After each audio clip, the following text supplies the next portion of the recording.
Hello students, welcome my channel quick learn easily. Students, चलिए आज की वीडियो में मैं फिर आपको बताती हूँ कि कैसे छोटे छोटे सेंटेंसेस से हम इंग्लिश बोल सकते हैं, कैसे हम अपनी इंग्लिश बोलने की शुरुआत कर सकते हैं और डेली यूज़ में आने वाले छोटे छोटे सेंटेंसेस को हम कैसे इंग्लिश बोल सकते हैं। कोई अगर हमसे कुछ बातें करता है, कोई सवाल पूछता है, तो उन सवालों के जवाब भी हम कैसे दे सकते हैं। ओके, ये छोटे सेंटेंस सीखने से आपको ये फ़ायदा होगा कि आप जब ज़्यादा इंग्लिश बोलने लगेंगे तो उसमें आपको बहुत हेल्प मिलेगी, ये बहुत यूज़फुल होंगे आपके लिए। तो चलिए शुरू करते हैं। मान लीजिए कोई हमसे पूछता है आज क्या तारीख है, तो ये तो हिंदी हो गई। वो कैसे बोलेगा आज क्या तारीख है हिंदी में, लेकिन इंग्लिश में ही अगर हमें या उसे पूछना है तो ये सेंटेंस इंग्लिश में कैसे होगा। What is the date today, what is the date today ऐसे बोलेंगे। नहीं तो what's date is it today ऐसे भी बोल सकते हैं हम। What's date is it today. पहला क्या था, what is the date today, आज कौन सी तारीख है, आज क्या डेट है, आज क्या तारीख है। What is the dates today, okay ये है। नेक्स्ट है what date is it today, ये हो जाएगा। तो इसका अगर हमें आंसर देना है इंग्लिश में शॉर्ट करके, तो उस दिन की जो भी डेट होगी हम वो बता देंगे। या फिर या तो 10 जनवरी है, 8 जनवरी है, कुछ भी है। नहीं तो इट इज़ 10 जनवरी, इट लगा देंगे आगे। ऐसा कोई ज़रूरी नहीं इट लगाएं, हम उसको शॉर्ट करके उसका आंसर भी दे सकते हैं। 10 या 8 जितनी भी जनवरी उस दिन है बोल सकते हैं, या कोई भी मंथ, जो भी मंथ है वो।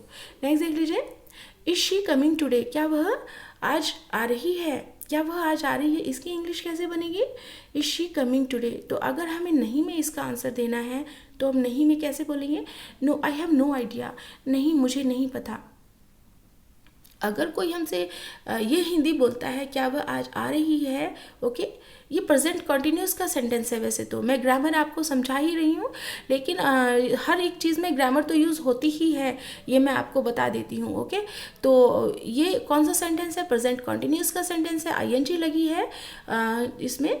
तो क्या है, इज एम आर भी लगता है, आईएनजी लगती है। ये मैं अभी आपको आगे जो ग्रामर पढ़ाऊंगी उसमें बता ही दूंगी रूल्स, लेकिन कुछ सेंटेंसेस मैंने ऐसे लिखे हैं यहाँ पर ताकि आप डेली यूज़ में उनको अच्छा सा याद कर लो या फिर उनको आप अपने माइंड में फीड कर लो।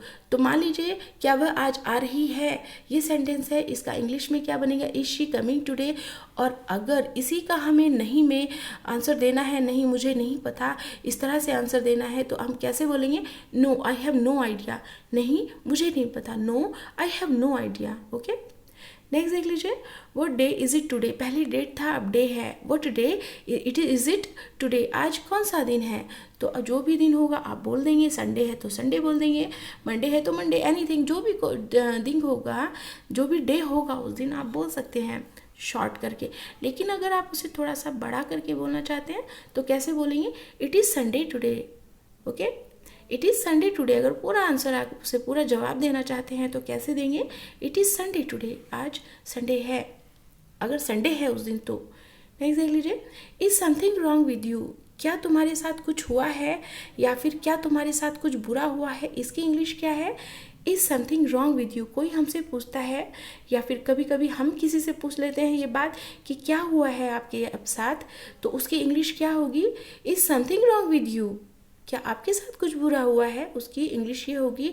और अगर हमें उसका आंसर नहीं में देना है, ये कहना है कि नहीं मेरे साथ तो कुछ बुरा नहीं हुआ, सब कुछ ठीक है, तो हम उसको कैसे कहेंगे इंग्लिश में, नो नथिंग इज़ रॉन्ग, नहीं कुछ बुरा नहीं हुआ, एवरीथिंग इज़ जस्ट फाइन, सब कुछ बिल्कुल ठीक है, थैंक्स, बाद में थैंक्स लगा दीजिए, एज यू विश, आपकी मर्जी है, लगा दीजिए। तो कैसे बोलेंगे उसको, नो नथिंग इज़ रॉन्ग, नहीं कुछ बुरा नहीं हुआ, एवरीथिंग इज़ जस्ट फाइन, सब कुछ बिल्कुल ठीक है, thanks. No nothing is wrong, नहीं कुछ बुरा नहीं हुआ, एवरीथिंग इज़ जस्ट फाइन, सब कुछ बिल्कुल ठीक है, थैंक यू।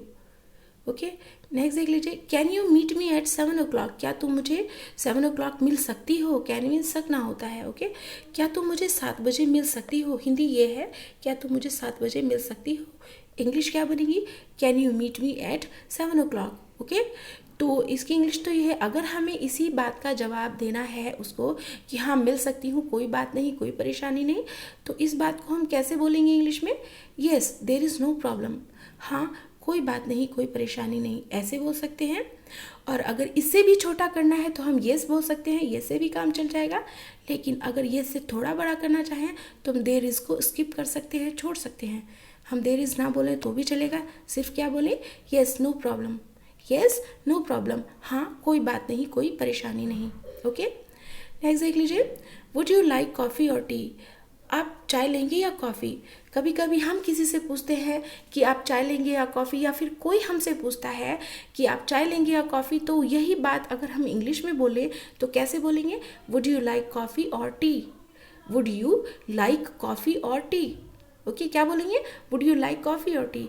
तो इसका अगर हमें ये कहना है कि ठीक है आपकी जो मर्ज़ी है दे दीजिए, तो क्या बोलेंगे, या फिर हम अगर हिंदी ये बोलें कि कुछ भी चलेगा, कुछ भी दे दीजिए, ऐसे हम बोलते ही हैं।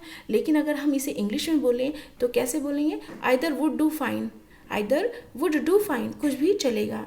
क्या बोलेंगे, आइदर वुड डू फाइन, कुछ भी चलेगा, ऐसे बोलेंगे। नेक्स्ट देख लीजिए, did you like this book? क्या तुम इस बुक को पसंद करती हो, इस किताब को पसंद करती हो? अब देख लीजिए यहाँ बुक आ रहा है, ये ज़रूरी नहीं है कि बुक के बारे में ही पूछे तभी हम इस तरह का आंसर देंगे। किसी भी चीज़ के बारे में अगर पूछा जा रहा है, इस तरह का सेंटेंस है, लाइक करने वाला है, इस तरह का सेंटेंस कोई आता है और हमें उसका हाँ में आंसर देना है, तो हम कैसे देंगे, येस ऑफ कोर्स, या तो हम येस बोल देंगे खाली, नहीं तो हम ऑफ कोर्स बोल देंगे। ओके, या तो येस को बोल देंगे, नहीं तो ऑफ कोर्स को बोल देंगे। ओके, अगर हाँ में उसको बोलना है तो। Do you like this? अब देख, did you like this? Okay, next देख लीजिए, do you like fried food? क्या आपको फ्राइड फूड पसंद है? क्या आपको तला हुआ खाना पसंद है? ये हिंदी है हमारे पास, क्या आपको फ्राइड फूड पसंद है? Do you like fried food? अगर हम उसका हाँ में आंसर दें, हाँ में उस इंसान को जवाब दें, या कोई हमसे पूछे और हम उसको क्या बोले कि हाँ मुझे बहुत पसंद है, तो इंग्लिश में हम कैसे बोलेंगे, yes very much, yes very much. क्या बोलेंगे, येस वेरी मच। नहीं तो हम ये भी बोल सकते हैं, yes I love it, yes very much भी बोल सकते हैं और येस आई लव इट भी बोल सकते हैं। तो ये आपको लग रहा होगा कि ये तो हकीकत में ये तो क्या होता है, ट्रांसलेशन जब करते हैं, जब ग्रामर आनी चाहिए, बिल्कुल ग्रामर आपको अच्छे से आनी चाहिए, इसीलिए मैं आपको ग्रामर भी सिखाती हूँ। मेरी वीडियोस में ज़्यादा करके ग्रामर मैं आपको सिखा रही हूँ और अभी मैं और वीडियोस उसकी बनाऊँगी। लेकिन ये वो वाले सेंटेंसेस थे जो हम डेली यूज़ कर सकते हैं।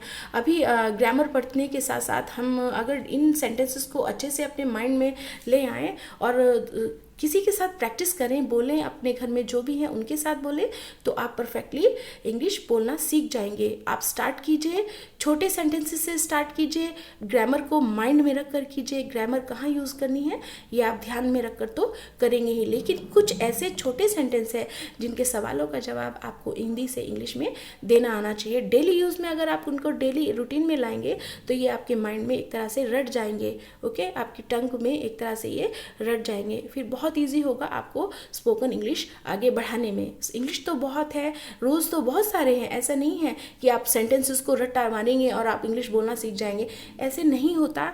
लेकिन बस कुछ सेंटेंस है जिनको मैंने आपको बताया है कि ताकि आप शुरुआत करें, स्टार्टिंग करें स्पोकन इंग्लिश की, इंग्लिश बोलने की।